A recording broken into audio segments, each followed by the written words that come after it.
understand that song references boosting B words? That's shoplifting, but they're excited. It says stuffing that stuff in your bag. That is theft, but they're acting like this is some praise and worship song. It says scammers. That is fraud, like wire fraud, credit card fraud, identity theft, real crimes that destroy real people's real lives. Do y'all understand that? But they were over there celebrating it like it was, a Negro spiritual, or at least a song that was dedicated to someone that's changing people's lives for the better. The crowd was erupting over there. The BET performance starts strange from the very beginning. When BET drops the beat, we hear some weird chanting being played that sounds truly disturbing. My thoughts is that it could be the lyrics of the song in reverse, but it sounds like a satanic chant. I will try to play it if I can, but if I can't, just go check out the performance for yourself. While the strange chant is playing, we see Quavo and Offset walk out from where a beam of light is shining. Quavo and Offset perform while behind them, they show a rocket ship to represent takeoff. At a certain point, the music stops and purple smoke appears while Quavo and Offset point at the screen. We then see Quavo and Offset looking at each other while a picture of Takeoff is shown in the back, then flames erupt on the stage. It clearly appears like they're showing Takeoff in the back burning in flames. This is clearly an honoring ritual, just like we saw with Kanye West at his Donda event. At this very moment right here, you can see exactly what this is supposed to be, a ritual. Jimmy on the beat, boy. Let's get high, yeah, you know I'm about to roll. Let's get please, yeah, you know I gotta pull. Let's get life, feel once I'm about to turn up. Get fly, oh for sure it's about to go up. Let's get high, yeah, you know. Family, we're back. Thank y'all for being here, all that good stuff. That intro clip, man, it just always is something about Takeoff that hits home. Like, I've never seen that tribute they had there. Yeah, interesting, very interesting. These award ceremonies, y'all, they are always in question, but it's like certain things do take place sometimes, allegedly for platform purposes, but some things allegedly take place before those. I mean, it's just a crazy coincidence, for real, y'all know how it goes. But let me shut up yapping. Thanks for being here. I just woke up and I've been trying to get on top of the content to get these numbers back numbering and all that stuff, but I'm gonna need y'all's help too. I need y'all in the comments. I don't even care if it's saying, I just need y'all in the comments too. Alright, so we're gonna review and react to a few clips. Some people are kind of irritated about the award shows, and the only bad thing I can say about this Young Miami song, it sounds highly 42 Doug influenced, and it should have came out maybe 6 years ago, 5 years ago. Right now isn't the time for a song like this.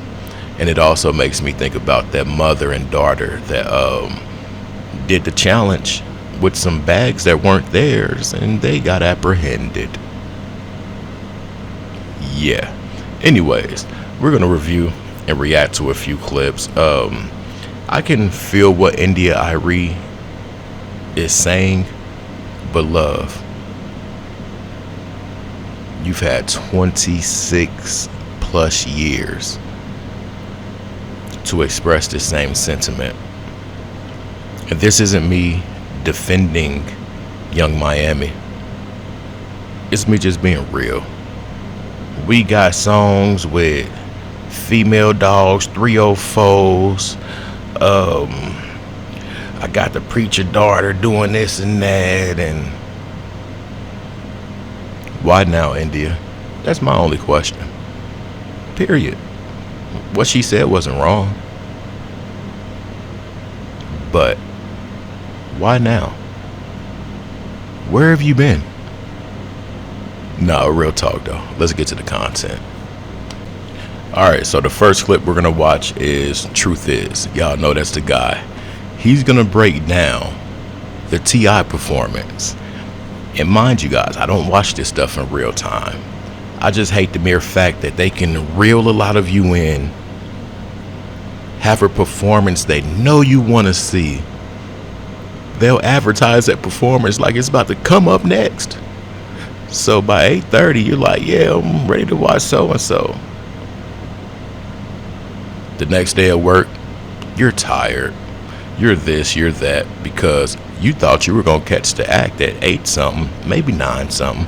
10 might be even cool, but the last performance, gullible people. Anyways, let's check out the truth is. He's gonna break down this T.I. set to a T.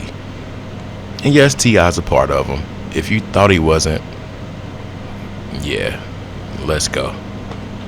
Once again, we see the same visual symbolic tropes that have become expected from these award shows, like dark red lighting with flames and very specific visual imagery. To an average person who doesn't really examine the themes on display, they see a grand performance by a South hip-hop legend. But to anyone who understands the language of symbols, you instantly see a complete different story. The set was called the King of the South performance. T.I. performed some of his biggest hits while his son made a guest appearance. But, just like always, we can spot certain imagery that tells us something else entirely.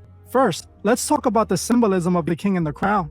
The crown and the entire king label ties back to King Solomon. In many ancient traditions, King Solomon is seen as a symbol of the ultimate builder. Some groups built their entire ideology around King Solomon's teaching and becoming the great master builder. They incorporate building tools to their symbols to represent this. While Solomon built the temple for God, these groups use his symbol for building their own inner temple. Those who study this think that by mastering this technique, they can reshape their own reality and in turn affect reality itself. Essentially, they become the architects of their own temples. They often use symbols like the square and compasses to represent this imagery. If we look at T.I.'s performance, it appears these symbols could have been incorporated for this very reason. Look at this still from the broadcast. T.I. is standing inside a squared circle. Inside that squared circle, we see the words King of the South. This is all connected to this symbol here, known as the symbol of the magnum opus. It is a symbol tied to these beliefs surrounding King Solomon. The meaning of this symbol is a person who has become an ultimate builder and achieved the magnum opus. They have become the king of their own temple. We can also find plenty of black and white imagery, which again ties back to this entire idea. Look at how they show T.I. He is performing in the middle of a glowing circle that is on the floor. When you combine all that imagery together, you cannot unsee it. Now, if you pay attention to the stage at this very moment, you can see they incorporated similar imagery into the set design. Pay attention, because the imagery tells the story openly. We have T.I. sitting in the middle of the squared circle.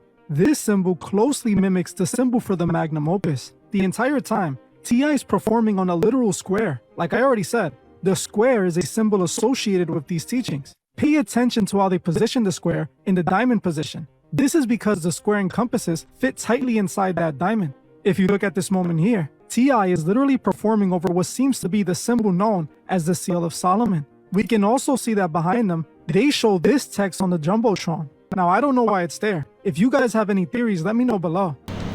Now, T.I. I'm going to tell you what it be with a lot of these people. What it really is they led lifestyles prior to this that might have not been what they wanted to do. Maybe a lot of them didn't have a choice, so it's like, you know what, I've always wanted to be a rapper. Let me try rapping. They try rapping. They start gaining this, gaining that, and they get used to that, and they want more. So now you got the deals and things like that. But a lot of people say that with them deals come certain obstacles, and they kind of test you to see where you are with things. See if he'll wear this pink blouse. Oh, he don't want to wear the pink blouse. See if he'll wear a blouse, period. Oh, he with the blouse? See if he'll wear that dress. He did the dress. See if he'll wear the skirt. Anyways, I don't know if it's like that for real. That's just what a lot of people say. But T.I., I feel like he's a part of that machine.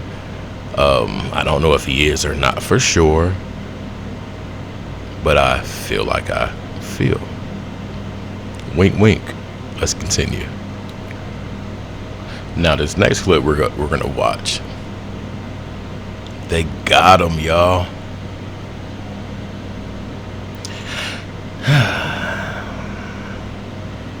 He has the Taraji P. Henson special.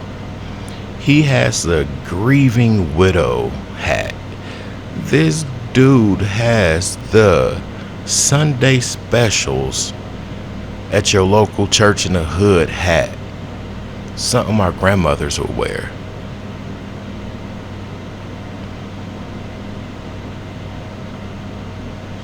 I guess he gave a little resistance, but gave in too.